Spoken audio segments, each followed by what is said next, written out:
He struck you when you saw him play straight away. There's something special with this guy.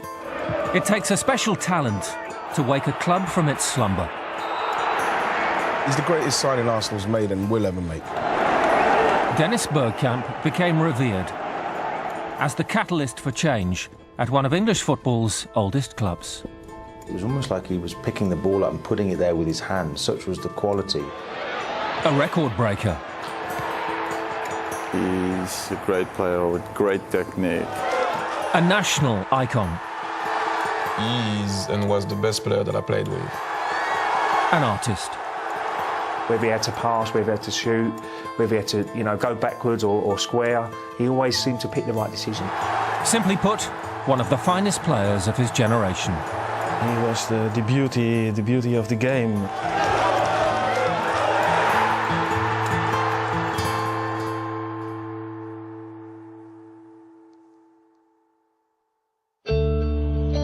For generations, the legendary Ajax Academy has produced a wealth of world-class players. And the mid-80s saw the emergence of yet another. I see him now at Ajax, on the bench. And he's always quiet, very quiet. And he was like that back then. I don't think he alters. Dennis is a very quiet and timid guy. By 2011, as assistant manager to former teammate Frank de Boer, Dennis Bergkamp had transferred his brilliance from the pitch to the training ground. The Iceman was back to where it all began. Born and raised in Amsterdam and named after Scottish striker Dennis Law, the young Bergkamp began his own career at the famed Ajax Youth Academy. First-team manager was Johan Cruyff, who knew from the outset the young striker was too good for the reserves. There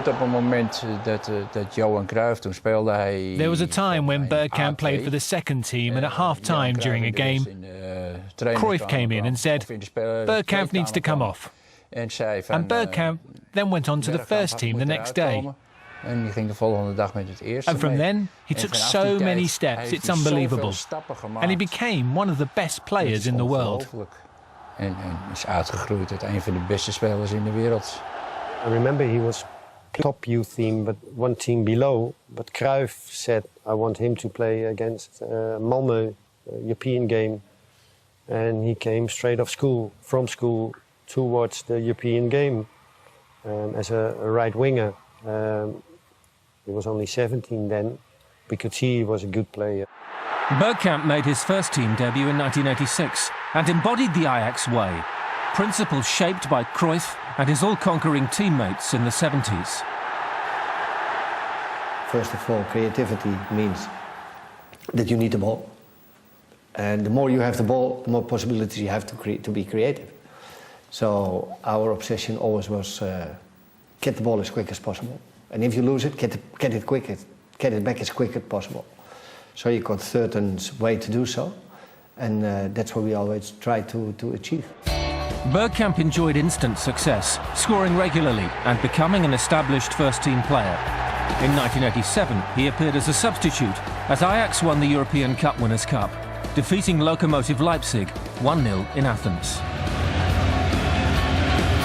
3 years later, Ajax won their first league title for 5 years. The following 2 seasons saw Bergkamp claim Holland's top scorer and Player of the Year awards. In 1992, his 6 goals helped Ajax win the UEFA Cup, as they defeated Torino in the final on the away goals rule. He had one main advantage on the football pitch, which whilst watching, we didn't always see. He was our top scorer, but his special trait was his footballing brain. He scored great goals, and he made it look so easy. He scored goals from all angles, and that took him a long way. By now, Bergkamp was also an established international. His debut came in 1990, but Euro 92 saw him truly arrive. He was a real professional. He loved the game. And that's it. And he loved the ball. And that's what he showed all the time. With an attitude you can call professionalism. Dennis in '92, he was little, a young boy, but you could tell he could play football. He was technically skilled and quick, and he could play a ball. You could tell, and he showed it in 1992. A lot of people get nervous, you know, with opponents around them, and he's still so cool. Yeah, I think he's a great player with great technique and also good speed, and a fantastic player to play with. So I played a lot of years with him. You asked me about great players, but Bergkamp, he was the beauty of the game. He scored such wonderful, beautiful goals. He really was a great player.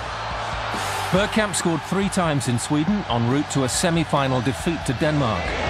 A further top-scoring season for Ajax brought yet another Player of the Year award. It was clear that Bergkamp was destined for greater things.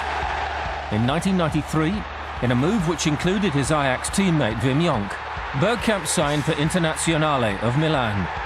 It would be a difficult transition. He's a homely boy with his wife, and there wasn't any warmth in Milan, and surely there is no warmth in Italian football. It is not the kind of football that he likes.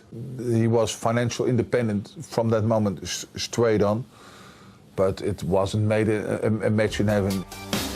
Bergkamp scored 8 times in his first season, but progress was slow.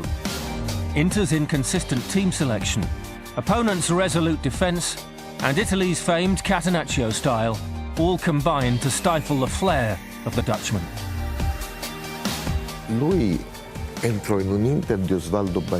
He came into an Inter Milan side managed by Osvaldo Bagnoli. And Bagnoli had done a great job at Verona the previous year. He had great tactical awareness, and that was something he worked on a lot. And the way that Inter side played, they didn't play with 2 strikers. They needed to have a very strong midfield, not least to protect a defence that was not very solid. And so it was an Inter side that suffered a lot in the league, but did well in the Cup. Despite the problems, the Dutch international won his 3rd European medal, as Inter enjoyed UEFA Cup success. Bergkamp top-scored in the competition with 8 goals, as Inter defeated FC Salzburg in the 1994 final. But Inter's domestic form was poor. They finished the season in 13th, just 1 point clear of relegation. In the Cup, he was a great player and one who scored goals. But it has to be said that Inter did not meet very strong sides. Even if at that time, the UEFA Cup was very different from today's Europa League. At that time, the Cups were very competitive because there were less teams taking part. But Inter's road to the final was fairly relaxed. They didn't meet any great sides, but Bergkamp still did very well.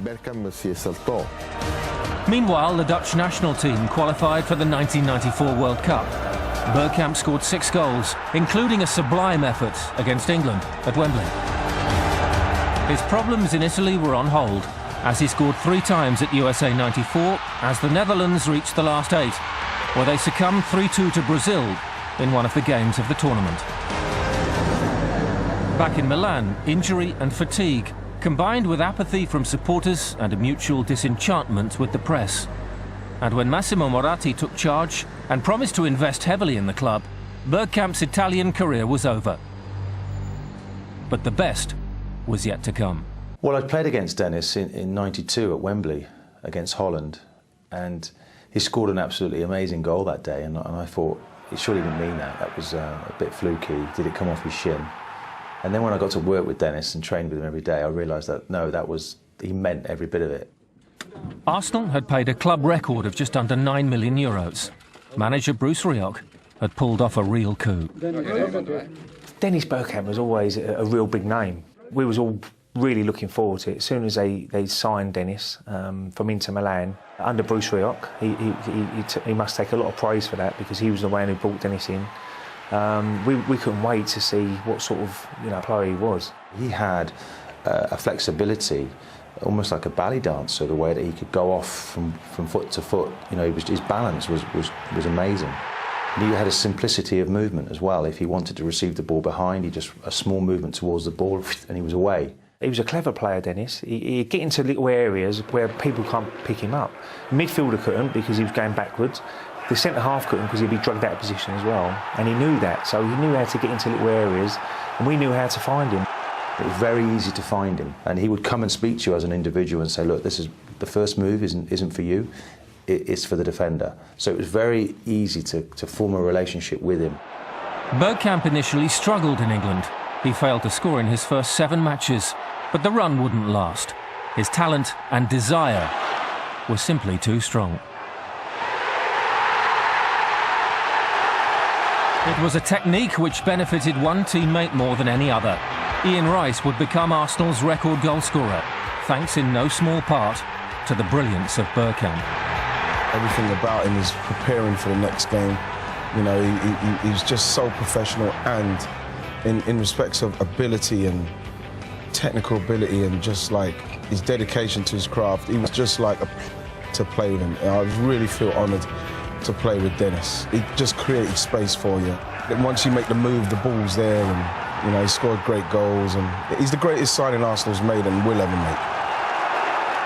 As Bergkamp grew into the Arsenal shirt, the club grew with him. Their style and ambition changed. The Dutchman was the catalyst.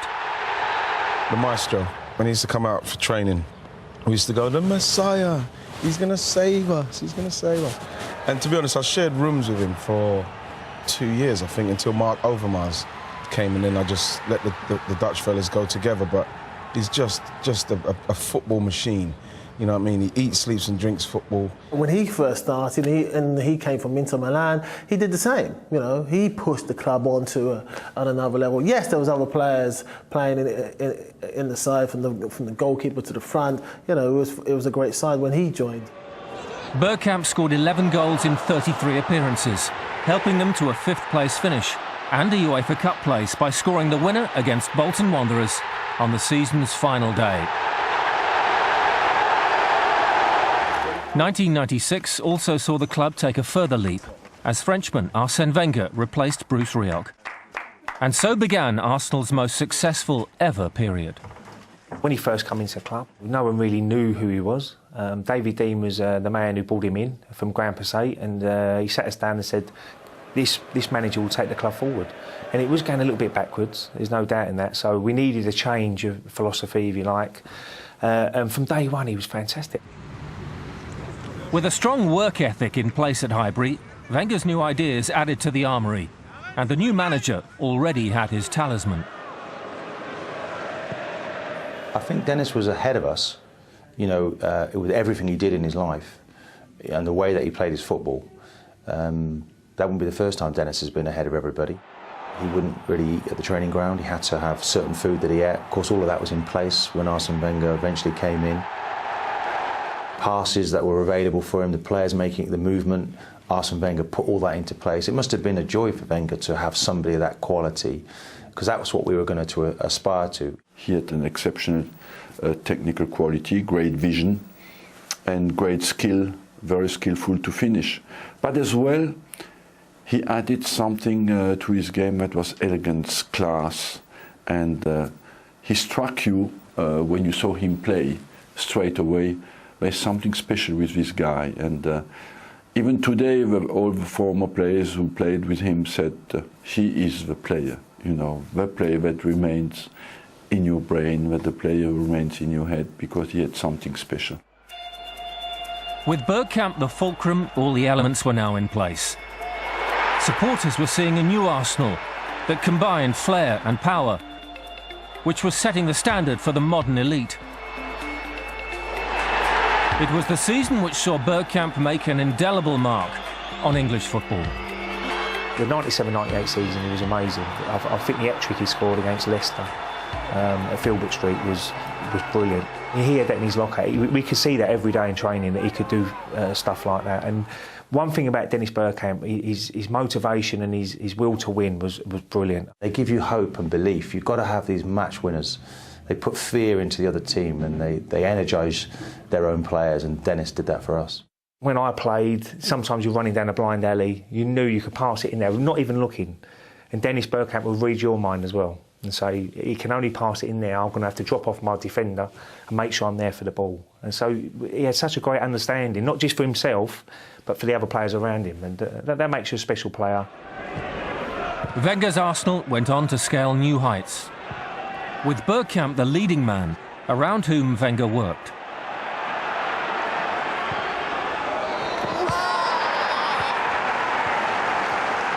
Arsene Wenger knew he had a top quality player in Dennis Bergkamp. All he had to do was build it around him, if you like, you know. So he bought Patrick Vieira, who was a brilliant midfielder. Petit was in that season, 97-98. And then he bought Overmars. He had electric pace on the left-hand side. Scored 19 goals that year, that first season, 97-98. So he was very important for the team. And I played on the right-hand side, which I was more of a worker. I mean, I was one who tried to win the ball back with Patrick Vieira in that midfield. It seemed to work, and that was down to Arsene Wenger. Bergkamp ended the season as the club's top scorer with 22 goals, as Arsenal won their first league title in 7 years. They also captured the FA Cup in 1998. And although injury meant Bergkamp missed the season's climax, his contribution could not be doubted. He was the competition's standout performer. As a youngster, he dreamed of playing in the final at Wembley. But missing out was tempered by his fellow professionals voting him Players' Player of the Year. The World Cup in France was up next, and once again Holland flattered to deceive, losing a semi-final on penalties to Brazil. But one moment in Marseille lives long in the memory. Bergkamp's last-minute quarter-final winning goal against Argentina.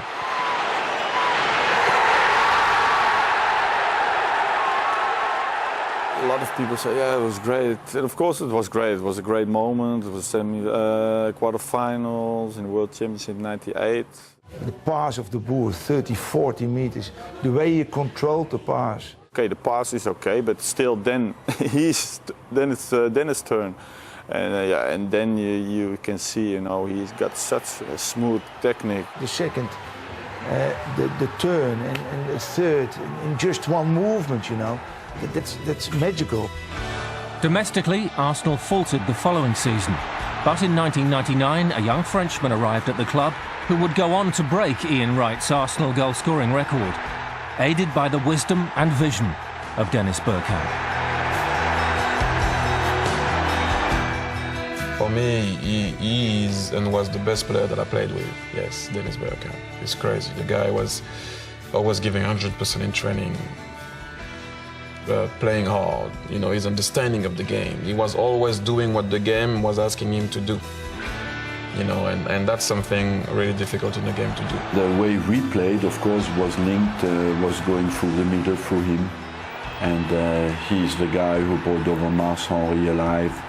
And football is a little bit, at the end, in the final third, you need like one guy who gives a great ball and one guy who finishes. He was the kind of quarterback of the team, you know, the guy who always gives the ball in the right space at the right moment, and the brain of a team. It was all on the floor, you know, under Arsene Wenger, always build up from the back, through the midfield, and Dennis would always be the one just behind. You know, like you asked Thierry Henry, you know, the goals he scored, I think he got 236 goals. A lot of that was to do with Dennis Bergkamp, because he knew that when he got it, that he would make a run and Dennis would find him. Watching Thierry and watching Dennis training and games, it's definitely the kind of consistency and you know, the attention to detail. Also, you know, at the top, and you're still training as if you're kind of, you know, you're working your way up. And that's what it's all about. And we all had that, you know, we all were at the top of our game. And those two guys had that in abundance. They were definitely sticklers and always trained and competitors as well. You know, you've got to have that inner kind of strength and that drive to keep on going. And even if you're at the top, still going. And that's the difference. Those guys had that. I always did respect him working hard every day in training, even when he wasn't playing, even when he knew he wasn't going to play on a Saturday. Still, he was working hard and trying to give 100% in training, and that I'd admire a lot. Wenger transformed Thierry Henry from winger to striker, and his partnership with Bergkamp epitomised all things Arsenal. Henry's pace and finishing, coupled with Bergkamp's sharpness of mind, made the Gunners formidable. Dennis Bergkamp was a very clever player, getting into little gaps, and he'd always know what's around him, you know, and as I said before, always make the right decision. With Henry and Bergkamp in tandem, Highbury had become the place to watch football. It was a stadium the Dutchman would call his natural home. Dennis just fitted in and he just got it straight away, understood the importance. And when you win trophies at a stadium, there's a great affinity to the place that you feel as one. And Dennis would have lived through that and would thoroughly have enjoyed that and drawn off it and just couldn't wait for the home games, because invariably a home game meant a victory, it meant 3 points and a nice journey home. I think when he played in Italy, it was the stands were a long way from the pitch, and the atmosphere may be a little bit different. But straight away, Dennis loved it. He loved them, especially the night games at Highbury was very special. I mean, it was always a packed house, and you know the atmosphere was fantastic. In 2002, Arsenal won their third League and Cup double, defeating Chelsea 2-0 in the FA Cup final.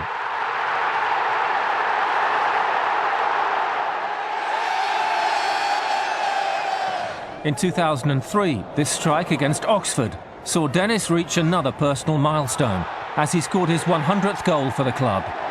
The following season saw Arsenal achieve the seemingly impossible. Their team of 2003-2004 will forever be known as the Invincibles. It was the first time an English side had completed a Premier League season without losing a single match. Arsene and Arsenal had made history. The elegant Bergkamp had already supplied the Arsenal faithful with countless memories. But it couldn't last forever. He retired in 2006 as the Arsenal fans paid tribute by celebrating Bergkamp Day. The crowd wore the orange of Holland, and against West Bromwich Albion, Bergkamp scored the late winner. It was the perfect farewell. When you were a player, you want to make history, you want to remain, of course, in the history of the club, and as well, I think for the club to be grateful to these players is something that they deserve. The next generation can only try and learn from a player of such talent. But producing another Dennis Bergkamp will not be easy. After the games, you would sit and you would chat and analyse the game. He was a great student of football. I did learn a lot with him, you know, especially, you know, Dennis Bergkamp was making the guys around him playing better. And that's always something that you got to appreciate. He was a joy to play with and a real good character as well for the dressing room, because he liked his fun as well. You know, off the field we had lots of fun, and he was a real top man. Just look at the respect he got from his partners. Even today they speak about him, and on top of that he had respect for tradition, a touch of class that the club wants to be linked with, you know, and the way to do things differently. So it was a perfect marriage between Dennis and the Arsenal Football Club.